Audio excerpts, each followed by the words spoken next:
বাড়িতে যদি মাছের মাথা থাকে তাহলে এইভাবে রান্না করো, আর এইভাবে রান্না করলে খেয়ে দেখো পাতলা ঝোলের সঙ্গে দারুণ লাগবে। তো এইদিকে আমি সবার প্রথমে কড়াইটা বসিয়ে দিলাম, আর যখন দেখলাম আমার কড়াইটা গরম হয়ে গেছে তখন ওই গরম কড়াইতে খাঁটি সর্ষের তেল দিয়ে দিলাম। তারপরে যখন তেলটা গরম হয়ে যায় সেই গরম তেলে হলুদ লবণ মাখানো মাছের মাথাগুলো এক এক করে সুন্দর করে ভেজে নিলাম। আর এই যে এই কানকোগুলো অনেকেই ফেলে দেয়, কিন্তু কানকোগুলো সত্যি খেতে খুব সুন্দর লাগে, কিন্তু সেইগুলো ভালো করে পরিষ্কার করাও চাই। তো এইদিকে আমি তেলটা গরম হয়ে যাওয়ার পরে গরম তেলে দিয়ে দিলাম তেজপাতা, তারপরে দিয়ে দিলাম শুকনো লঙ্কা, তারপরে দিয়ে দিলাম জিরে।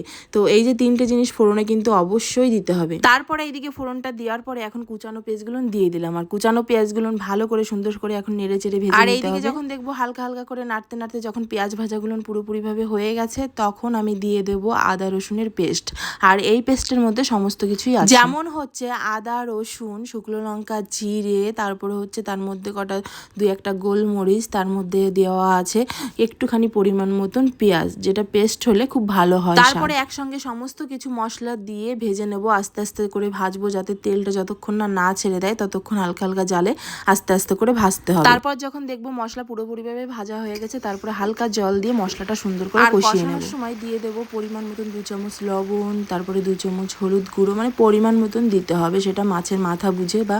তো এইদিকে আমি পরিমাণ মতন লবণ দিয়ে দিলাম, পরিমাণ মতন হলুদ দিয়ে দিলাম, তারপরে হালকা আস্তে আস্তে করে নাড়া দিয়ে তার মধ্যে দিয়ে দেবো টমেটো। আর তারপরে যে কথাটা বলবো, মাছের মাথা দিয়ে অনেকেই মুড়ি ঘন্ট ডাল খাও, অবশ্যই সেই ডালটা একদিন কি করে বেশি টেস্ট হয় সেটা আমি তোমাদেরকে রান্না করে দেখাবো। তো এইদিকে আজকে বাড়ির সবাই খেতে চেয়েছে মাথার ঝোল, তার জন্য আজকে এই যে মাছের মাথার ঝোল করছি, আর অবশ্যই নেক্সট দিন তোমাদেরকে আমি ডাল করে দেখাবো। আর তারপরে সবশেষে দিয়ে দিলাম টমেটোগুলো দিয়ে হালকা জল দিয়ে একটুখানি কষিয়ে নিয়ে এখন ঢেলে দেব মাছের মাথাগুলো। যখন দেখবো প্রায় আমার মশলাটা সুন্দর করে কষানো হয়ে গেছে তারপরেই কিন্তু মাছের মাথাগুলো দিয়ে দিতে হবে। তো এইদিকে আমার পুরোপুরিভাবে মাছের মাথার জন্য মশলা কিন্তু কমপ্লিট, একদম সুন্দরভাবে কষিয়ে নিয়েছি।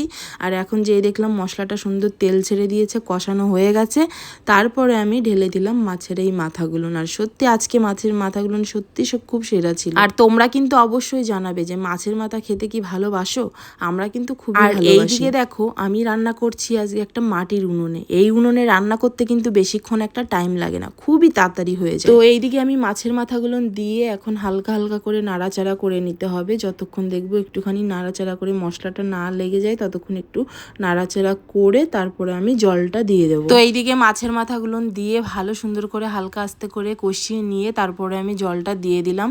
এবার জলটা পরিমাণ মতন দিতে হবে, যেহেতু আমাদের বাড়িতে অনেক লোকজন, আর তোমরা তো চাইলে তোমাদের পরিমাণ মতন রান্না করতে পারো। আজকে আমাদের বাড়িতে যেরকম লোকজন সেরকম আমি রান্না করছি, তাও সেইটা বুঝেই কিন্তু জলটা লাগছে। পরিমাণ মতন জল টল দিয়ে তারপরে আমি হালকা 2-1 নাড়া দিয়ে এখন আমি মাছের মাথাটা ঢেকে দেবো। যতক্ষণ না ফুটবে ততক্ষণ কিন্তু আমি আর ঢাকনাটা খুলবো না। আর তারপরে প্রায় দেখি 3-4 মিনিট রাখার পরে দেখি টকবক করে ফুটছে।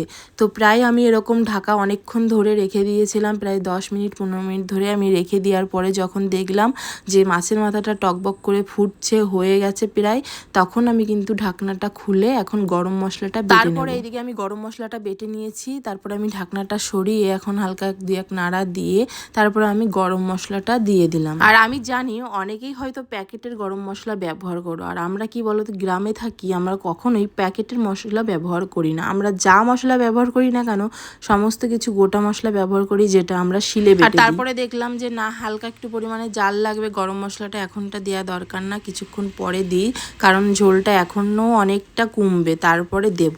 তো এদিকে একটুখানি ঢাকা দিয়ে দিলাম, কারণ আর একটুখানি ঝোলটা টানবে।